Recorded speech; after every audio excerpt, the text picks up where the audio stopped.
علیکم مینوال امید تاهم چې تاسو به ټول او ټول به وي عزتمنو په میوالي کې چې کم یو هلک خپله لور د دغې دپاره قتل کړې وه چې یعنې ماته لور ولې پیدا شوه زوی ولې نه پیدا کېدلو مینوالو هغه ته سایام پانسي منظوره شوه. راځئ مینوالو موږ سره مکمل ویډیو تاسو په دې ویډیو کې کتلی شئ چې تاسو ته پوره معلومات در ورسیږي.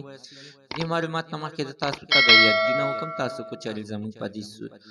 سوپر کلیک چینل کې نوي وئ چینل هم نوي سبسکرایب کړئ. مهرباني وکړئ تاسو زموږ د سوپر کلیک چینل د سره سبسکرایب کړئ خوا کې ورسره د ټلۍ نښان ووهئ چې ښه یوه نوي معلوماتي ویډیو تاسو ته په اسانۍ باندې در ورسیږي.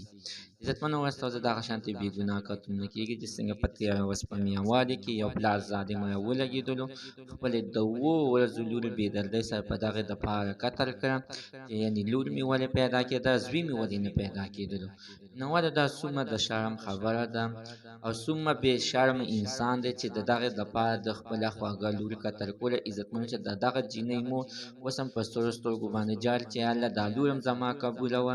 غاړه مې خالي شوه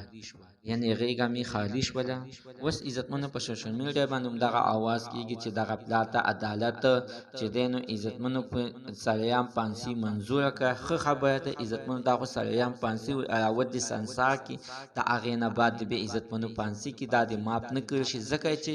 ځکه چې عزتمنو دا خو چېرته ماف کړی شو بیا به خلک همدغه طریقې استعمالوي چې یعنې چې لوری نه پیدا کېږي دغه شانتې بې دردۍ سره به قتل کوي او دغسې آزاد به ګرځي. عزتمنو دا چې دی نو بېګا د شپې ناوخته پولیسو خو هم ګرفتار کړی دی پولیسو سره دی او عدالت ته پیش شوی دی خو اوس د عدالت نه دغه اوازه راغلې ده چې یعنې ده ته عزتمنو دغه شانتې سزا اورېدل شوې ده. الله تعالی دوی کې چې ده ته مکمل خپله سزا میلو شي دا ماف نه کړل شي. زموږ دوستي عزتمنو ته نن ورځې معلومات د دې ځای پورې د نوي معلومات دپاره د سره زموږ د سوپر کلیک چینل د سره سبسکرایب کړئ خوا کې ورسره د ټلۍ نښان ووهه چې ښه یوه نوې معلوماتي ویډیو تاسو ته په اسانۍ باندې در ورسي.